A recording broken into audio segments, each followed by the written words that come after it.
Okay, let's start with state variable analysis. Till now we were focusing on transfer function approach, but now we will shift to state variable approach.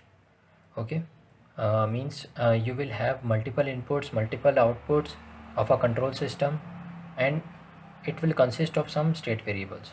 Okay, so this is what state variable analysis is, and we will see by representing a control system with state variables what all things we can extract.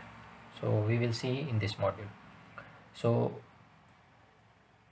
the benefits what you can get from state variable analysis in comparison to transfer function approach, this is what I am displaying here right now. So in this state variable case, you will have multiple inputs and multiple outputs. You are dealing with control systems with multiple input, multiple outputs, whereas in transfer function approach it was only single input, single output. Then second, this can be applied to LTI, TI, non-linear, time invariant, all type of system it can be applied to. Linear time invariant, non-linear, time invariant. I should write time variant. So for all type of systems it is applicable. Whereas transfer function approach was only applicable for LTI type. Okay. Initial conditions will be covered in state variable approach. The systems with initial conditions will be covered, whereas it was ignored in the transfer function approach. Control is something called controllability and observability that we will see in state variable analysis, which was not there in transfer function approach. So these are the benefits what we will get by studying state variable analysis, this kind of system. And yeah, so this was the introduction, and we will move on.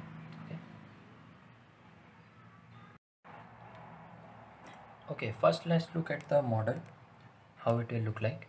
So this is how first equation will look.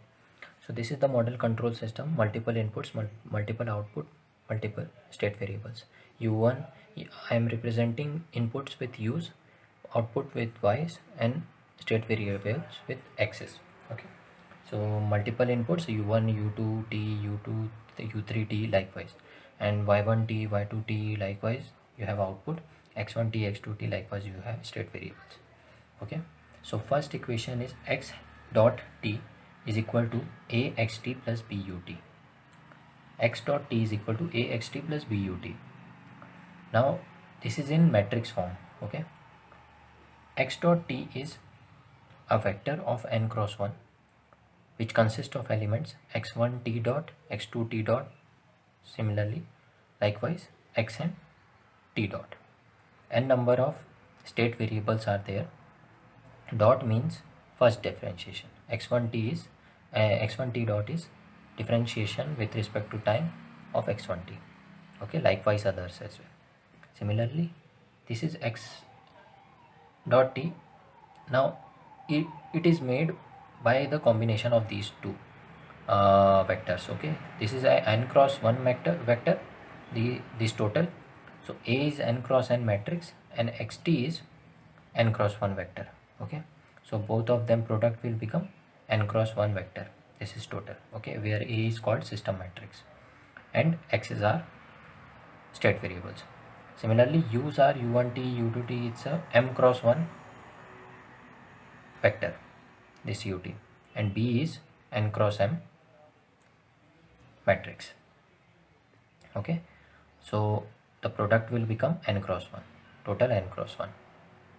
N cross 1 plus n cross 1, total is n cross 1, where B is input matrix, A is system matrix. So we will have one circuit or some control system. First we will try to mold that circuit equations into these equations. Okay, this is the first equation. Now let's look at the second equation.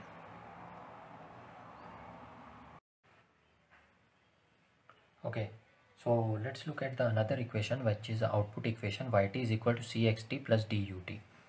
Okay, yt is equal to cxt plus dut. Yt is a vector of p cross 1. P number of outputs are there, y1 to yp.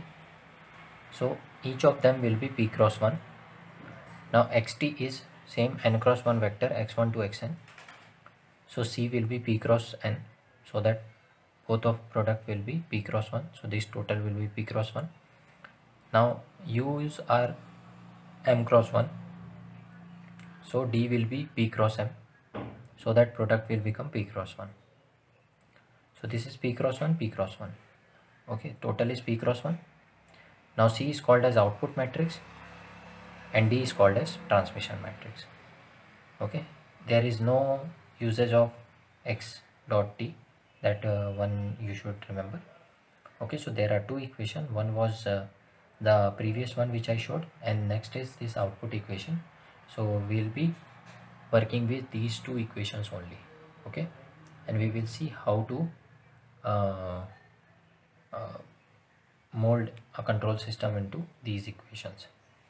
Now one important point I want to mention here is these A, B, C, D matrices are not unique.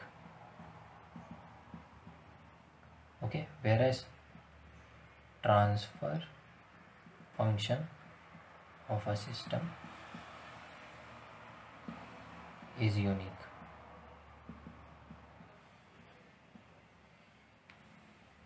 Okay, so there can be multiple representations, and depending upon that you will have different values of a, b and c and d.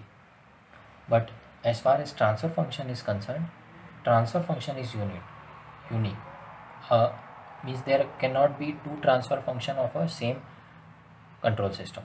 Okay, so this you should remember, transfer function will be only one representation, but this a, b, c, d parameters will change, that matrix will change depending upon how you represent the system. Okay, so multiple representation can be possible in state variables, whereas in transfer function it is unique. That is the only point I wanted to mention.